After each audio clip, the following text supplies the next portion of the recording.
À lui soit la gloire, la puissance, l'honneur, la sagesse et la richesse. Que Dieu nous bénisse. Nous sommes ce matin rassemblés en son nom.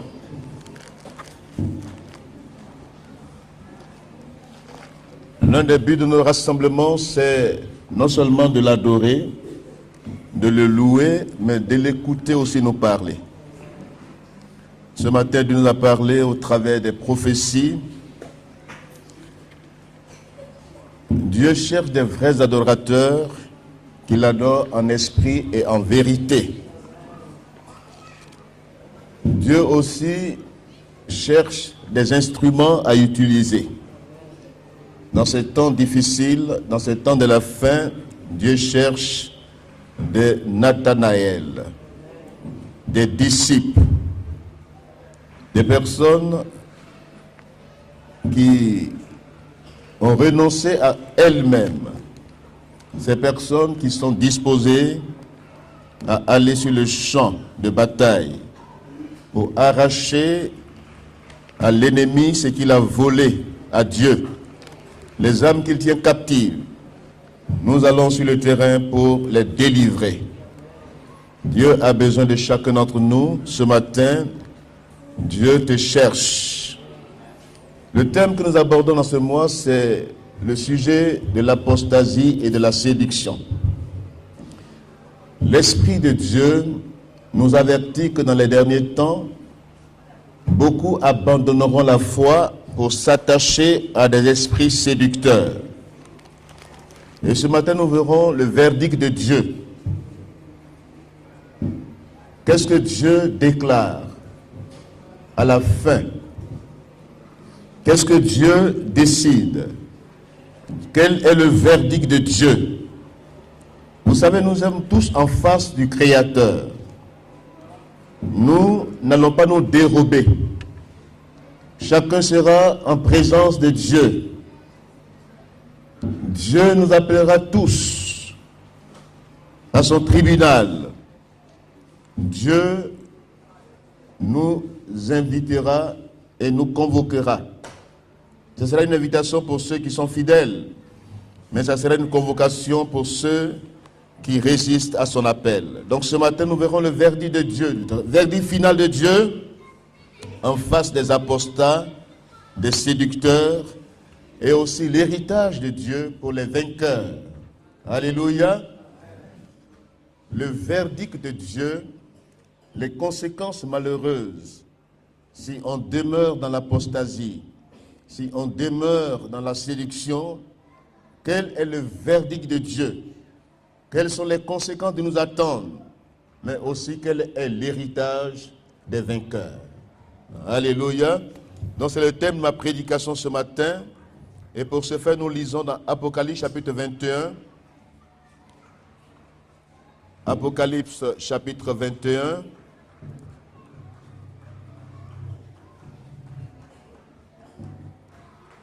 À partir du verset 1er.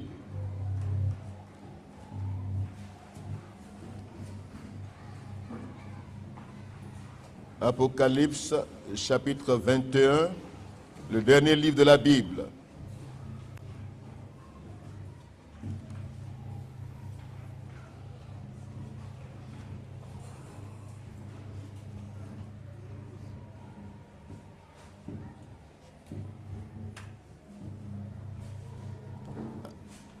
Excusez.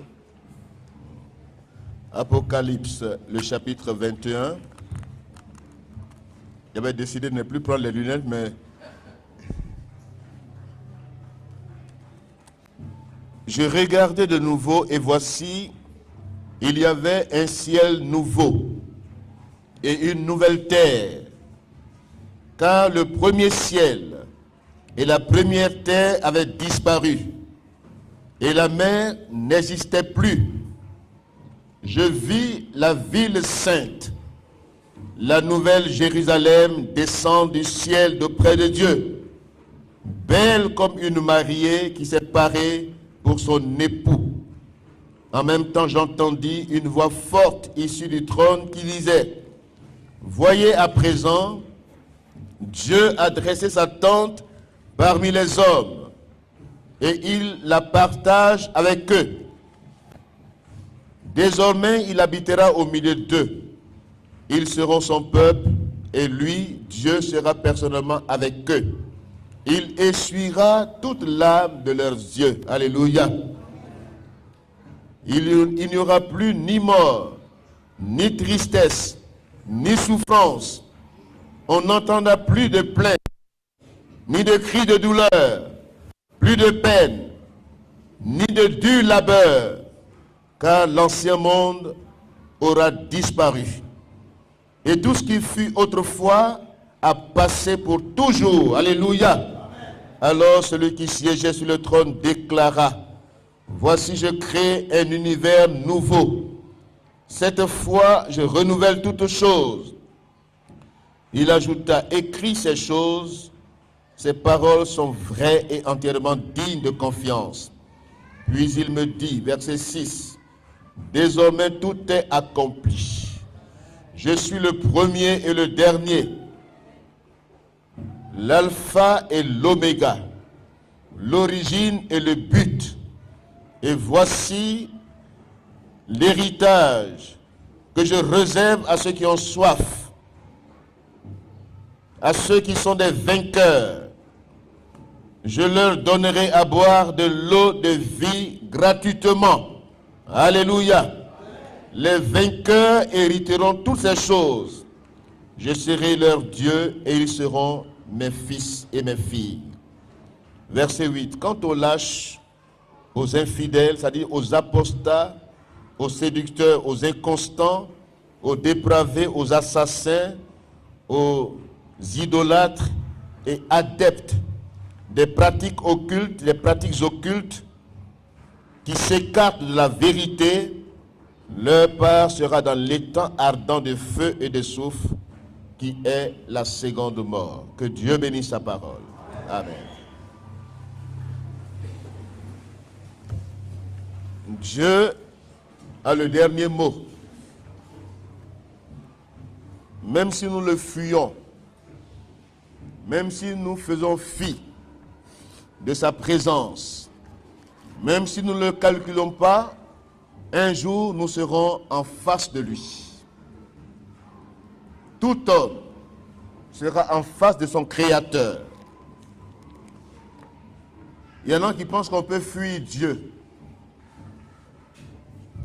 Tu peux fuir tes responsabilités d'homme créé à l'image de Dieu, mais où iras-tu loin de sa face?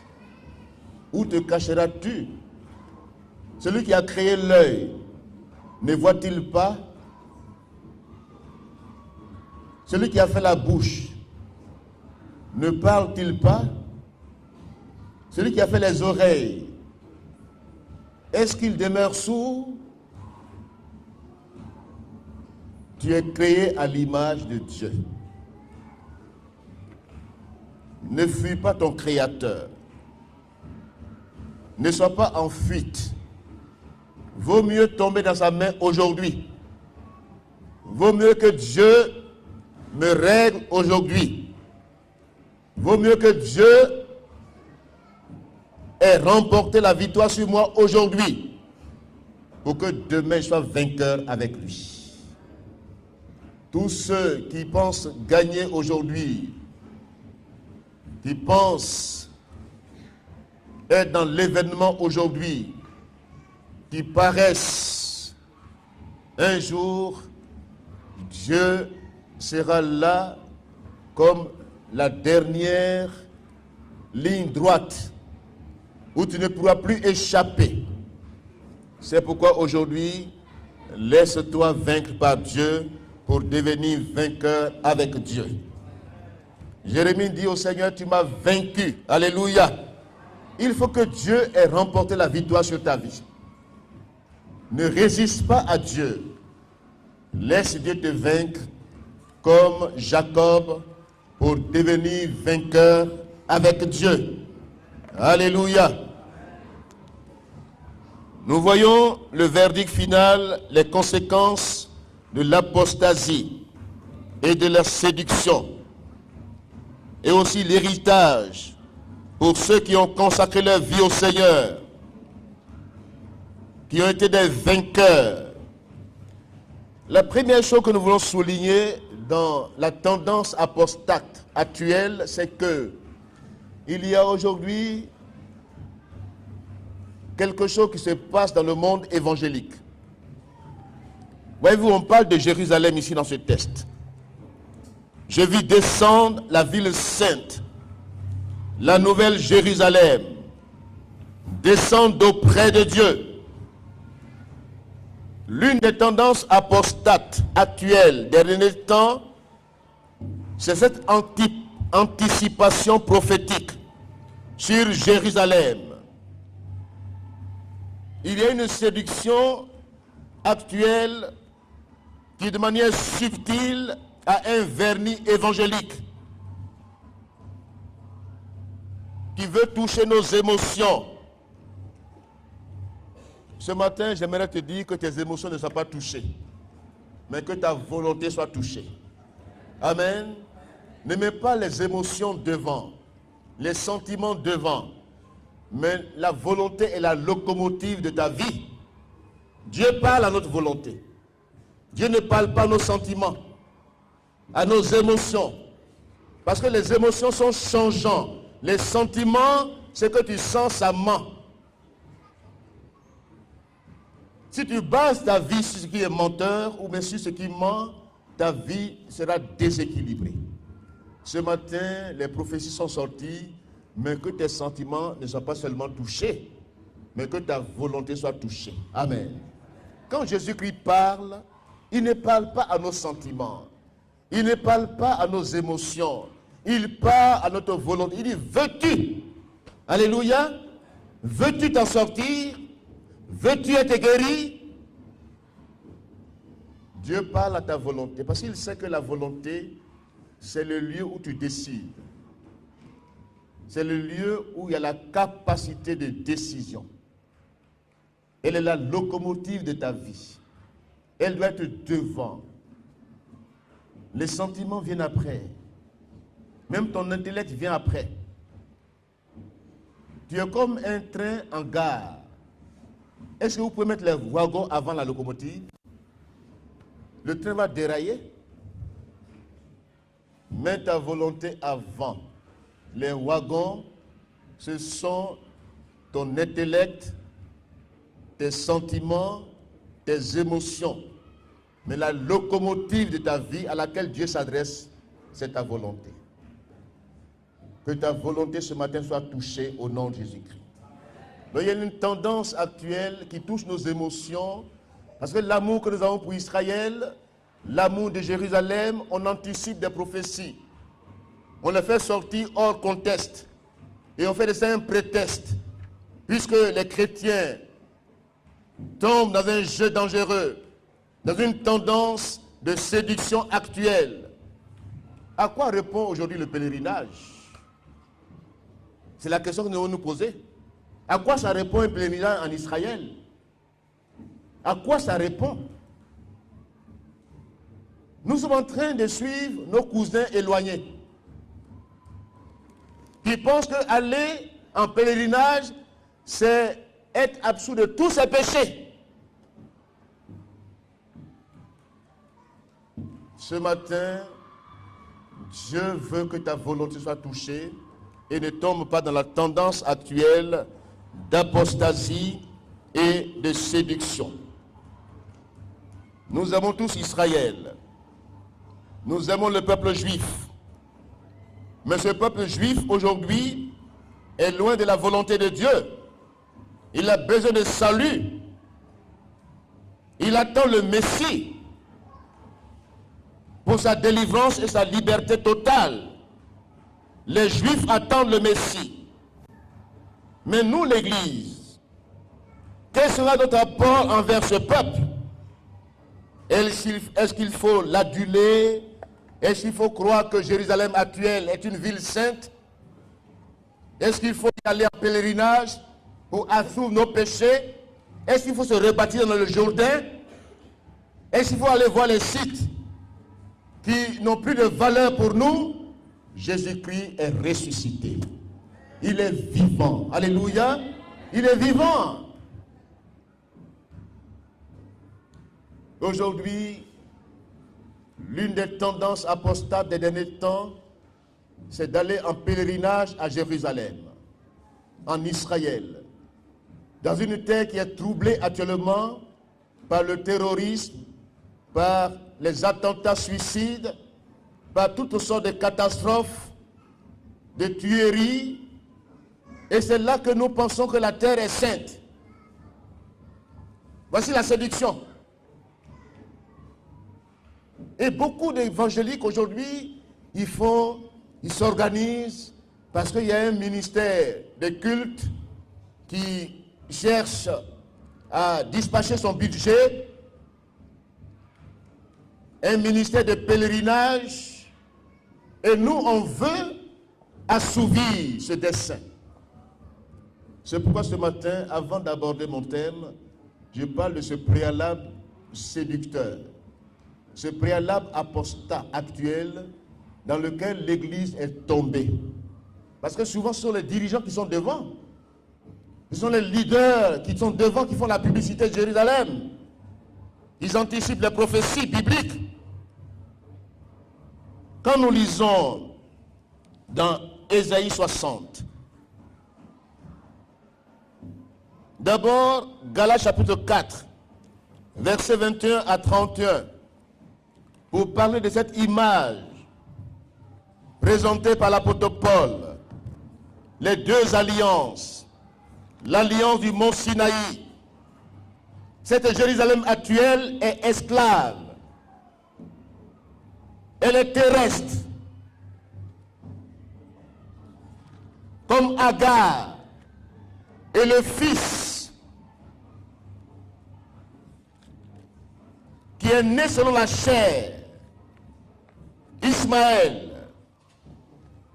Il ne peut pas hériter des promesses de Dieu, mais c'est un symbole de la Jérusalem actuelle. Galates chapitre 4, versets 21 à 31. Je vais résumer. Voulons-nous choisir? Il y a un choix qui s'impose à nous aujourd'hui entre la tendance de l'esclavage ou la tendance de la liberté. C'est un choix qui s'impose à nous. Choisir entre la loi et la grâce. Dites-moi, vous qui tenez tant à vivre sous la loi, entendez vous aussi ce qu'elle dit. La comprenez-vous? Il y est écrit qu'Abraham eut deux fils, l'un de l'esclave Agar et l'autre de Sarah, la femme libre. Le fils de l'esclave a été conçu dans des conditions charnelles, ordinaires. Il naquit naturellement. Le fils de la femme libre, par contre, fut donné à Abraham en vertu d'une promesse. Alléluia. Ce sont là des allégories qui ont une signification symbolique plus profonde. Ces deux femmes représentent les deux alliances. La première est originaire du mont Sinaï. Elle donne naissance à des enfants esclaves. Elle correspond à Agar. Le mot Agar, en effet, désigne chez les Arabes le mont Sinaï. Agar est l'image de la Jérusalem actuelle. Vous m'entendez bien? Qui est dans la servitude. La Jérusalem actuelle est esclave. C'est le mont Sinaï. Agar en est l'image. Elle a conçu un fils selon la chair. Et ses enfants sont esclaves. C'est l'image de la Jérusalem actuelle. Mais la Jérusalem d'en haut jouit de la liberté. Alléluia. C'est elle notre patrie, notre mère. Il est écrit, réjouis-toi. Alléluia. Réjouis-toi. Et dans Ésaïe 60, il est présenté une prophétie des derniers temps. où les peuples, les nations viendront à Jérusalem pour fêter la fête des cabanes. Et celui qui n'y viendra pas sera jugé sévèrement. Par qui? Par le Messie qui siégera à Jérusalem en ce temps-là. Donc, nous attendons le retour de Christ. Mais en deux étapes. Jésus-Christ revient premièrement pour enlever son Église. Mais il descendra après 7 ans, où il va essuyer nos larmes de nos yeux. Il descendra sur la terre pour son règne millénaire. Et c'est pendant ce règne millénaire que Jésus-Christ sera assis à Jérusalem actuelle, où les nations viendront offrir des sacrifices de louange et d'adoration au Messie. Donc le temps n'est pas encore venu. Et les gens anticipent les prophéties bibliques par mauvaise interprétation, par manipulation du peuple de Dieu.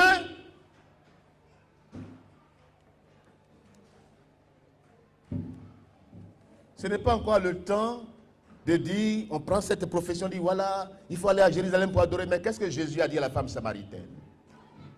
Dans Jean chapitre 4, qu'est-ce qu'il a dit à la femme samaritaine? Qui lui a posé la question, vous les Juifs, vous dites que le lieu où vous adorez c'est à Jérusalem. Moi je suis une femme samaritaine. Et vous les Juifs, comme tu es le Messie des Juifs, me réponds à cette question. Est-ce qu'il faut aller à Jérusalem pour adorer? Jésus lui a répondu en disant, vous adorez ce que vous ne connaissez pas. Le salut effectivement qui est Christ vient des Juifs. Mais le lieu où il faut adorer n'est plus à Jérusalem. Alléluia. Dieu cherche des adorateurs qui l'adorent en esprit et en vérité. Là où tu es ce matin, Dieu te cherche comme adorateur. Ce n'est pas quand tu vas aller en pèlerinage que tu es un adorateur. Tu es un menteur. Reste là où tu es, tu adores Dieu en esprit et en vérité. Amen. C'est ça, les gens n'aiment pas entendre.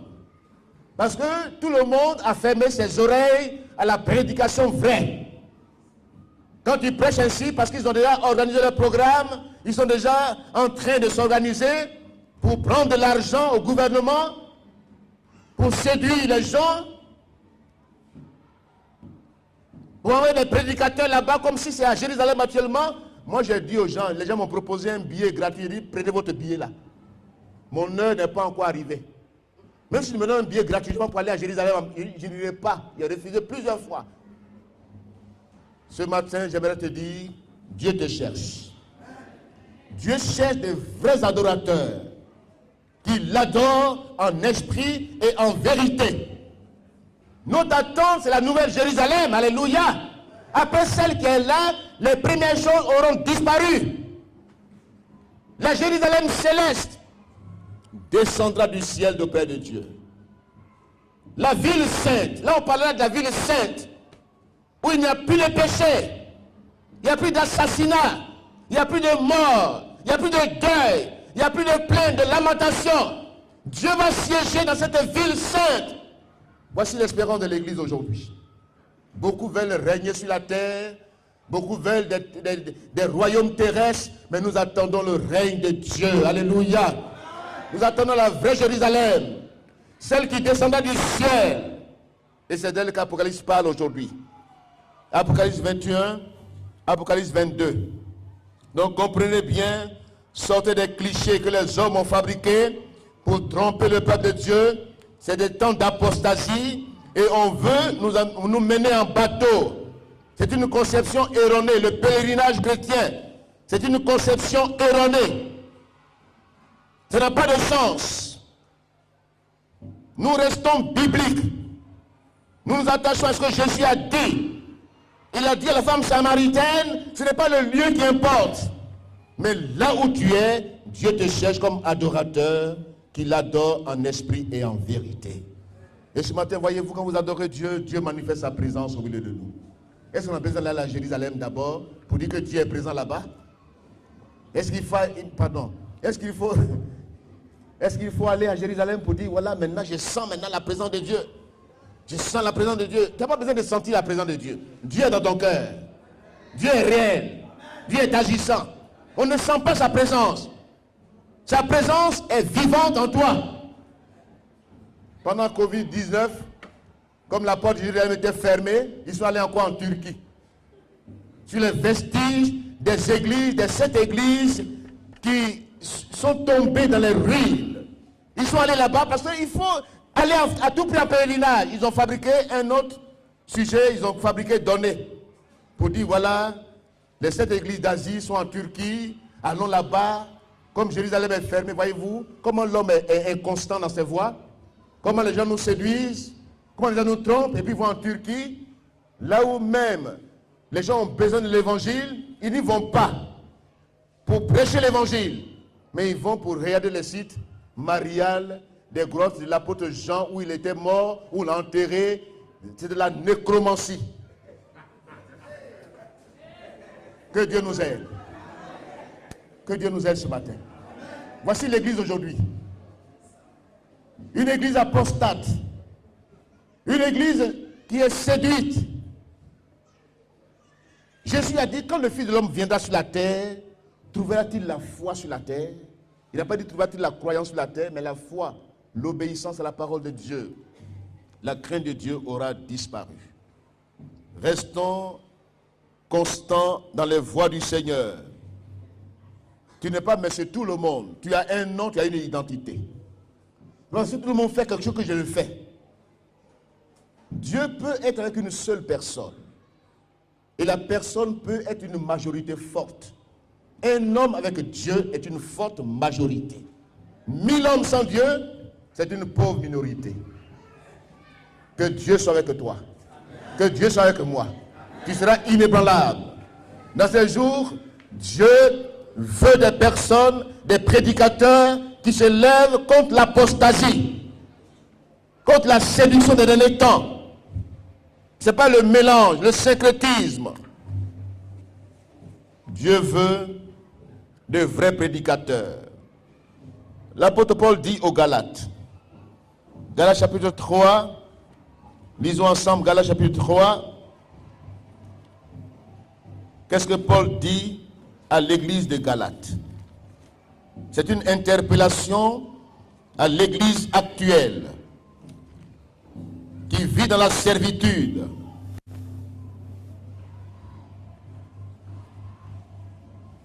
Il dit, ô Galates, pauvres amis Galates, que vous êtes donc des insensés, qui vous a fasciné ainsi? On dirait que vous avez été ensorcelés.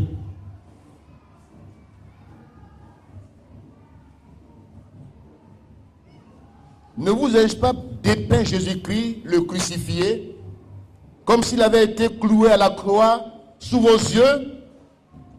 Où est restée votre compréhension de sa mort? Sur le Saint-Esprit, est-ce par la loi, les ordonnances rituelles, ou plutôt parce que vous avez accueilli avec foi le message de la bonne nouvelle? Manquez-vous à ce point d'intelligence? Vous avez commencé votre vie chrétienne avec l'Esprit de Dieu et vous voulez la parachever avec la chair, avec vos propres efforts, vos méthodes. Abraham eut la foi en Dieu, la confiance en Dieu, et Dieu lui en a imputé à justice, à juste titre. Ainsi seuls, ceux qui placent toute leur confiance en Dieu sont les vrais fils d'Abraham. Alléluia.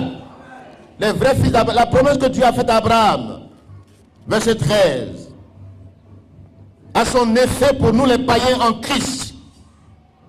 La bénédiction que Dieu a promise à Abraham pour toutes les nations a son effet pour nous les païens. C'est-à-dire les non-juifs en Christ. Christ nous a affranchis de l'esclavage du régime légal. Il a payé cher notre liberté. Il a pris sur lui la malédiction divine. En effet, n'est-il pas écrit, maudit soit quiconque est pendu au bois? Il a fait pour que la bénédiction d'Abraham s'étende à tous les peuples qui entrent en communion avec Dieu. Amen. C'est donc bien par la foi que nous recevons le don de l'Esprit promis par Dieu. Alléluia. Donc voyez-vous, on peut bien commencer et puis mal terminer. Voici l'apostasie. Elle commence dans un cœur qui abandonne le premier amour pour Dieu. Elle s'enracine dans un cœur orgueilleux, satisfait, qui n'a plus besoin de repentance, qui n'a plus besoin de s'humilier, qui argumente, qui raisonne. Un cœur orgueilleux. L'apostasie s'enracine dans un cœur orgueilleux satisfait. Un cœur insensible à la voix de Dieu. Il y en a qui veulent des paroles mielleuses, doucereuses, qui les caressent, mais ils n'aiment pas la parole de Dieu.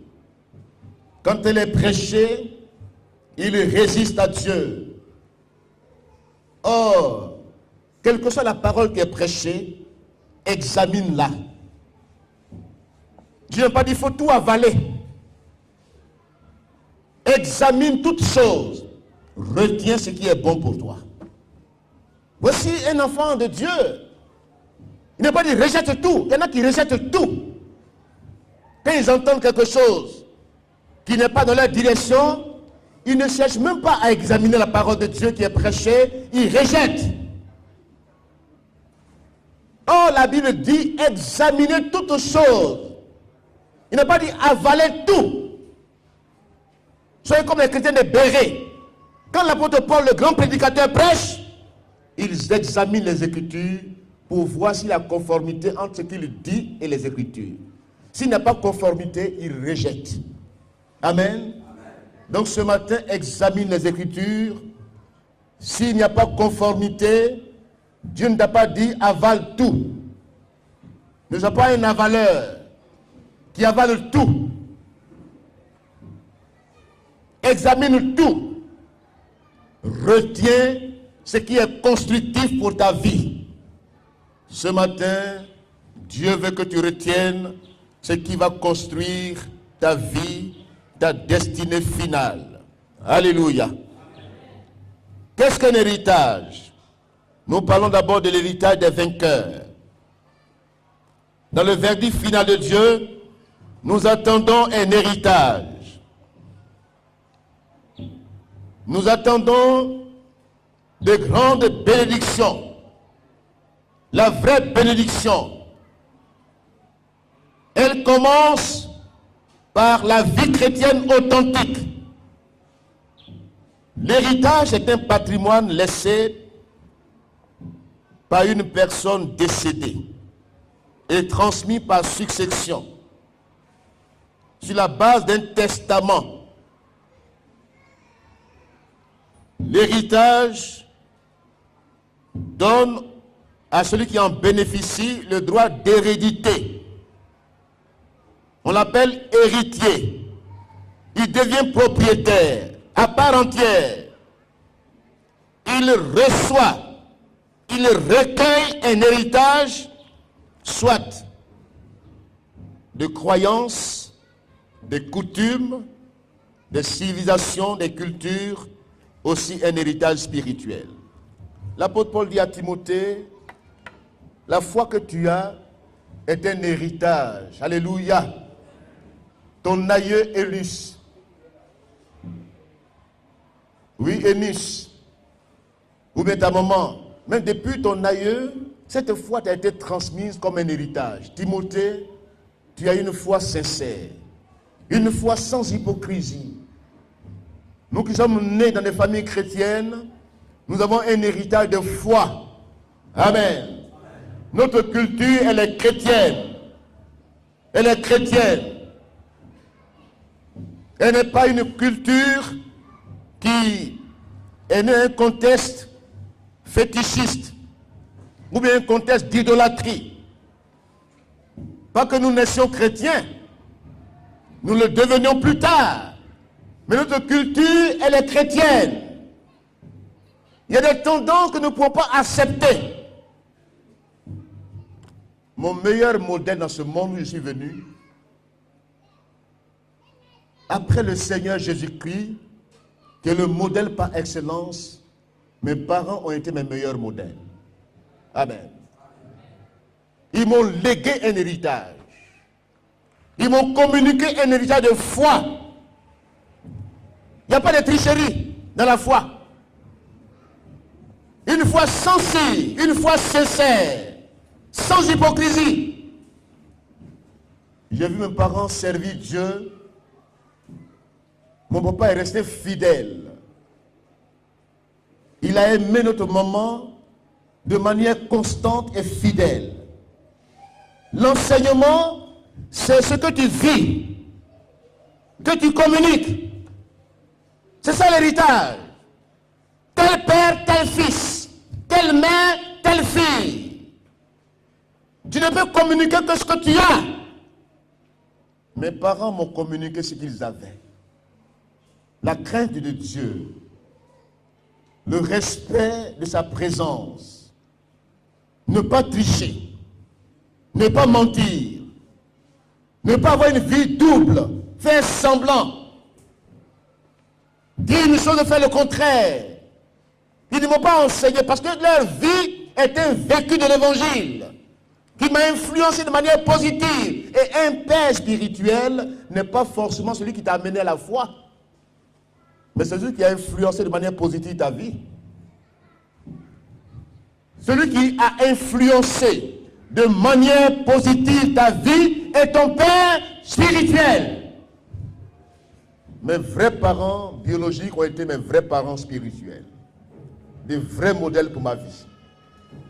Je le disais la dernière fois quand j'ai déclaré ma vocation, mon papa n'était pas content. Il dit, oh mon fils, va travailler.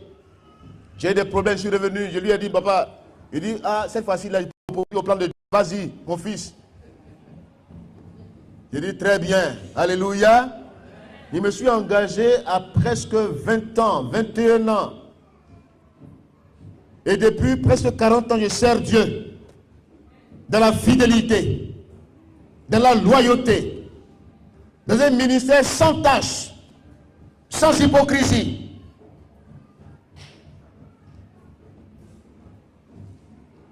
Sans mauvais témoignage. Mes parents n'ont pas eu de mauvais témoignages. Au contraire, quand je suis venu dans le ministère, là où mon papa a passé, j'ai mis encore un plus dans ma vie. Alléluia. Là où le père s'arrête, il faut que le fils dépasse.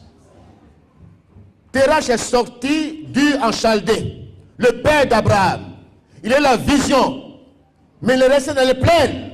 Et Abraham a continué la marche. Alléluia. Après Abraham, Isaac, Jacob, Israël, vainqueur avec Dieu. Voici comment l'héritage se lègue et comment on fructifie l'héritage. Il y a des héritiers, quand on leur lègue un héritage, ils détruisent l'héritage.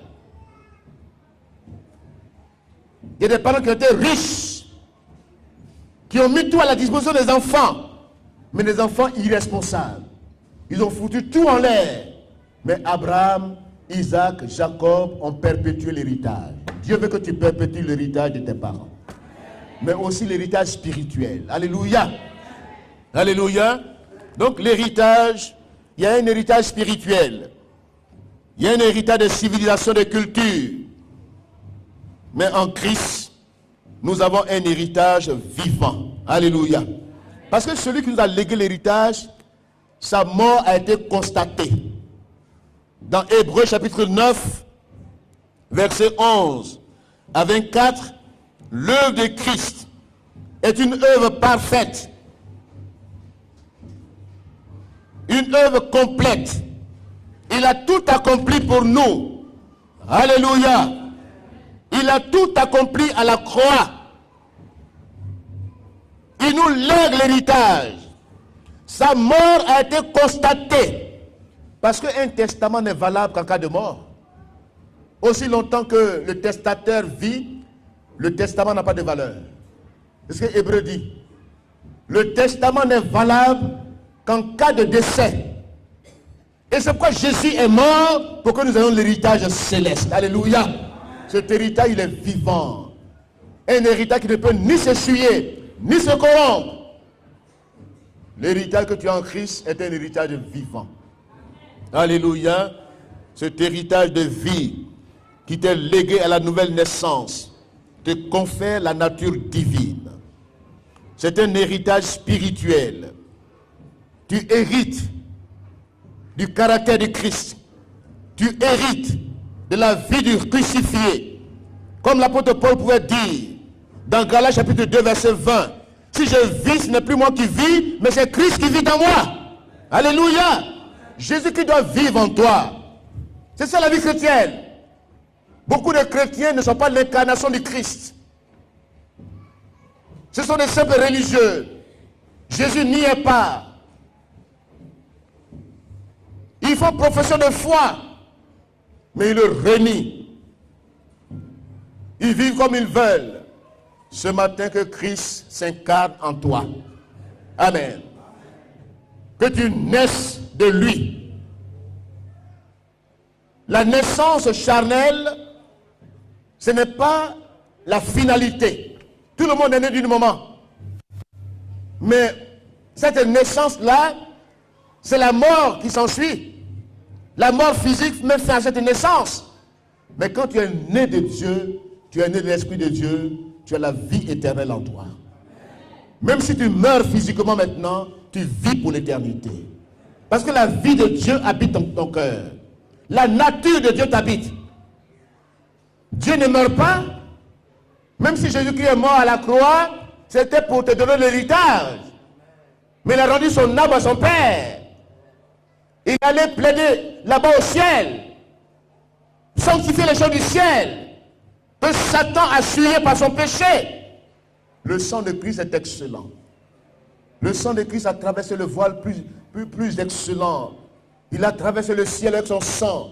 Il a présenté son sang à son Père. Il a sanctifié les choses célestes.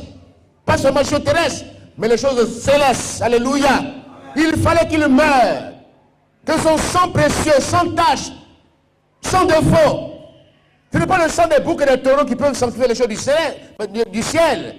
Le sang des boucs et des taureaux, c'est pour des ablutions charnelles. Mais le sang de Jésus-Christ est précieux. Un sang sans défaut. Ce sang te délivre de tout héritage spirituel négatif.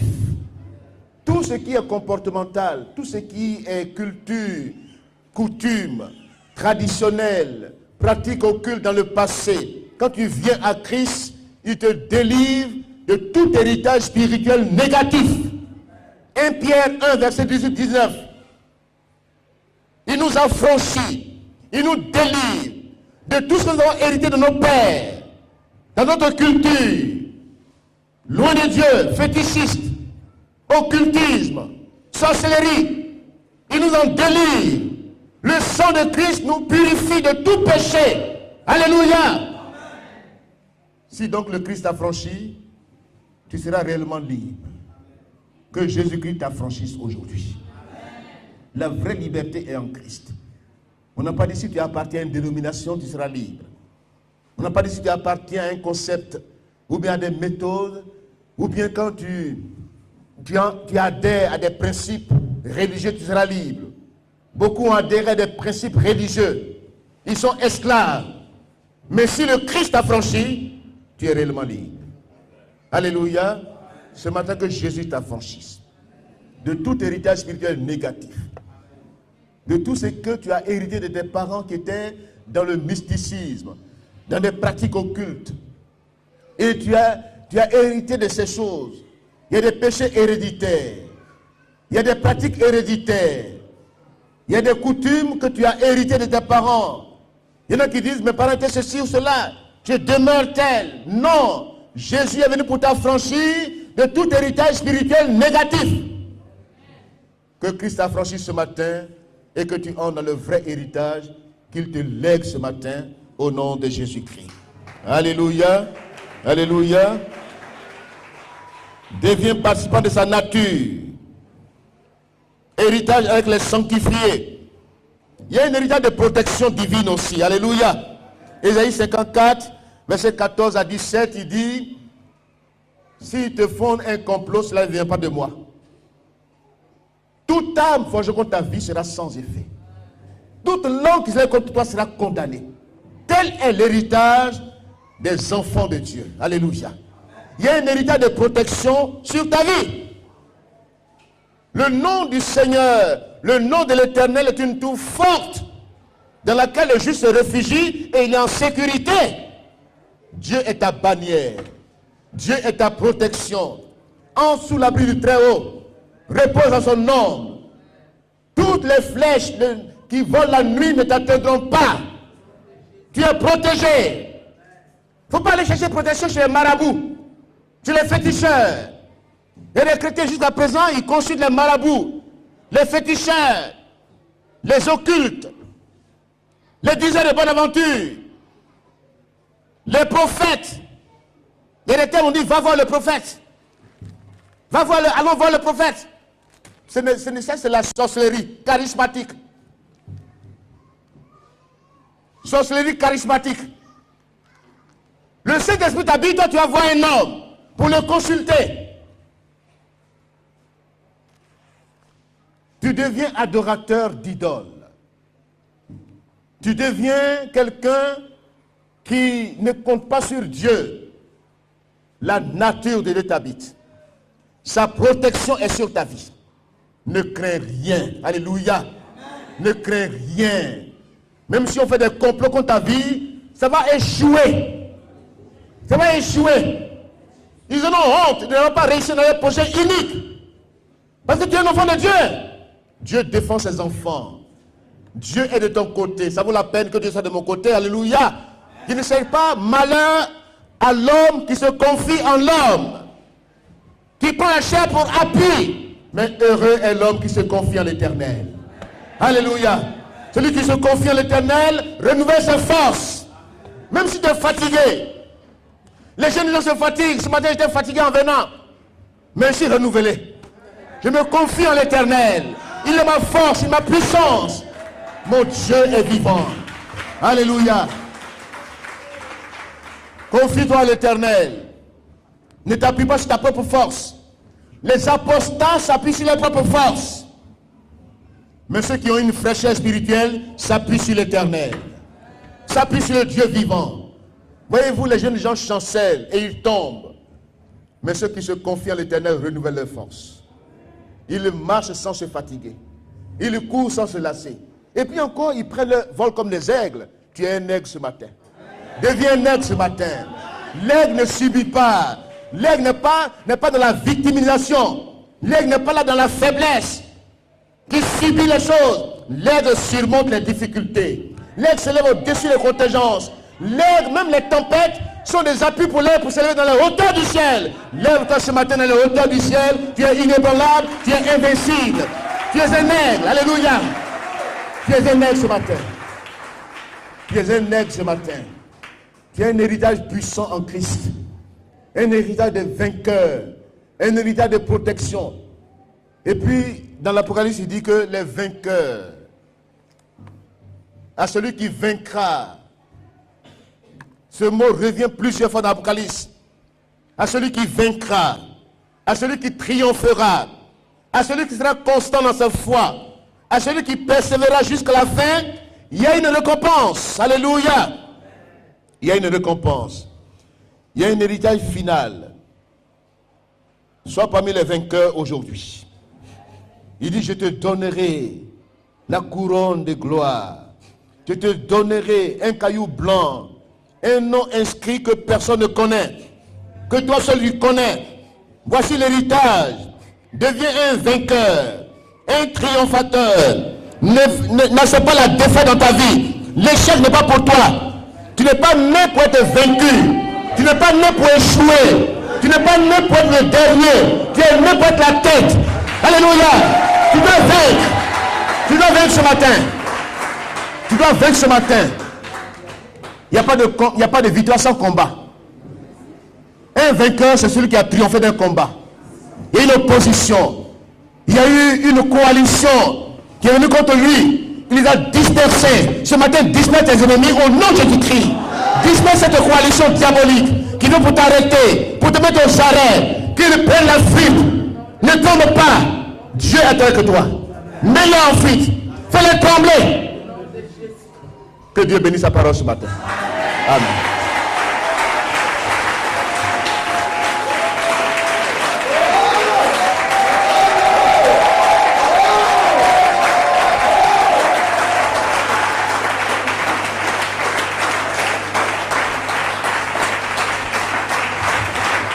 Alléluia.